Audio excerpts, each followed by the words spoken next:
Good evening, Peter DeVille, 1 Bellbrook Drive. Some of the hardest working people I know are my teachers. The inspiration they gave to me and the contribution they made to my education will stay with me for the rest of my life. Therefore, I owe it to them to advocate for their fair compensation, especially since I have been graced with an exceptional group of teachers who I know deserve proper credit and compensation. Honestly, it's an honor to even speak for them tonight. But I'm also speaking for another group, the students. We students do not get a say in this process, but it affects us deeply. My college applications have been weakened severely by the lack of leadership opportunities created by the union's decision to work the contract. The loss of these clubs, activities, and honor societies is shameful and purely the result of protracted negotiations between an unreasonable school board and a union seeking only what they deserve. And this money that the school board has saved by not paying the teachers, where has it gone? Not towards the students. Apparently, a touchscreen device is more important than adhering to AP class size limits. I understand comments were made earlier about class size limits, but as a student enrolled in 6 AP courses, only one of them even approaches the limit suggested by the College Board. The rest are nowhere near acceptable.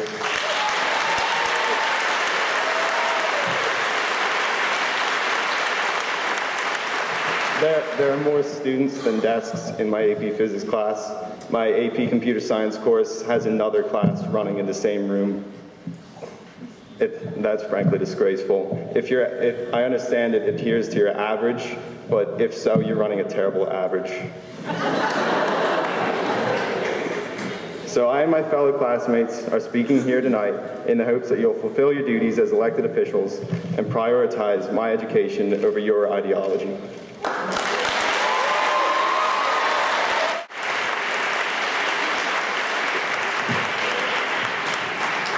I'm Drew Higgins. I live at 204 Alyssa Circle in West Goshen Township. And I'd first like to clarify that as a direct result of the outstanding English and public speaking courses I took at Henderson, taught by some of the teachers behind me, I did in fact write this speech all by myself, and I just wanted to prevent any confusion before I began.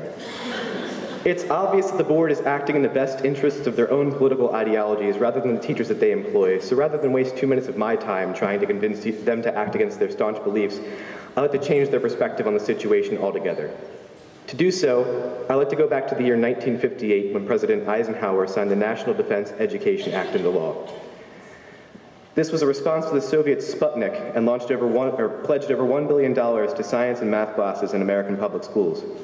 When the bill was signed, the United States couldn't even build a rocket that survived 10 seconds without exploding, but only 10 years after the bill's passage, astronauts Armstrong, Aldrin, and Collins were on their way to the moon on the most powerful rocket ever built by mankind. The purpose of this story was to highlight the rapid and significant impact on society that funding public education can have. It is no coincidence that the largest increase in life expectancy and technological advancement in our history occurred at the same time as the introduction of free, compulsory education. I speak not only to the board, but to the voting population of tonight's audience when I say this. An investment in high-quality education not only benefits students and teachers, but also benefits you, the voter, as well. This investment begins with making this district competitive for teachers, which will continue to draw high-caliber educators to our schools, thus providing students with a better education. So remember this, when 1 week from tomorrow, you all have the opportunity to either invest in America's future or to demolish the outstanding reputation held by our schools in return for marginal tax cuts. I hope you will all make the choice, seeing as myself and the 30 other students in my AP Physics class are not yet able to do so. Thank you.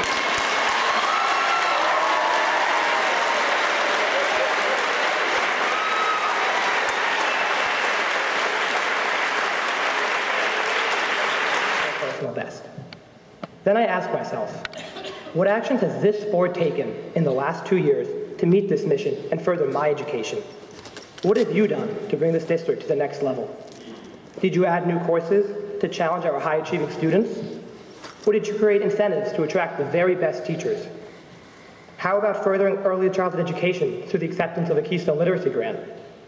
Or investing in additional staff to lower AP class sizes towards the recommended College Board number of 18. Or at the very least, fostering an environment where my teachers feel wanted and respected? Sadly, the answer to all of my questions is a resounding no. There has been no investment by this board to further my education or the reputation of this district. And now, those of you up for re-election tout the superb student achievement as a reason to be voted back into office? I can attest that nothing I've been able to achieve has been because of your actions, or rather inaction.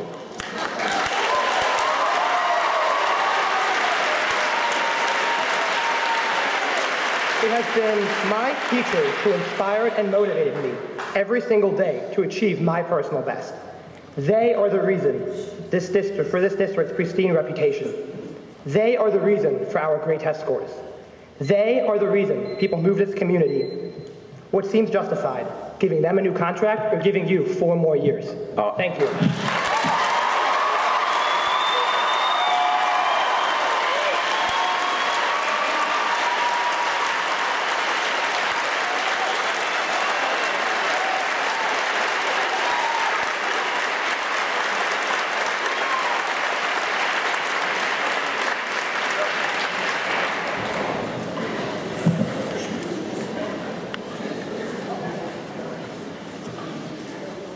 Go ahead. Gia Colgan, 993 Jeffers Bridge Road. Good evening. I'm a senior at Henderson, and I've made an effort in the past couple of months to become a more informed voter. And with every contract proposal and press release I've read, I've become ever more frustrated and angry.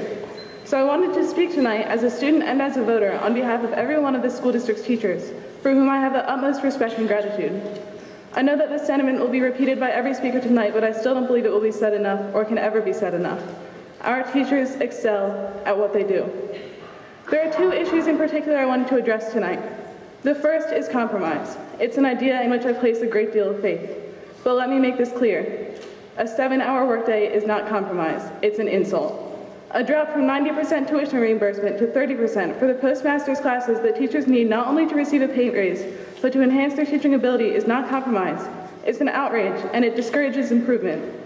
Repackaging the same unreasonable terms and calling it a tentative agreement is not compromise. It's a way to demonize teachers for turning down unreasonable terms. The second idea is the purpose of a contract. A contract should not be designed with an emphasis on efficiency. I don't want corners cut in my education or in the education of every student in the grades below me. A contract should not be designed to save money. The object of taxing constituents is to ensure quality of education for their children. If we have that money, we should be using it for education. Instead, the purpose of a contract is to encourage, to recognize, and above all, to enable district employees to continue to perform to the highest standards. Without a fair contract, my teachers are neither encouraged, nor recognized, nor enabled in the way that they so clearly deserve. What I'm looking for as a student and as a voter, and what I think every other student and voter in this room is looking for, are people who recognize the importance of compromise, who understand the purpose of a contract, and who are willing to work towards those 2 ideas. From what I've been reading recently, that means what I'm looking for, what we are looking for, is a change. Thank you.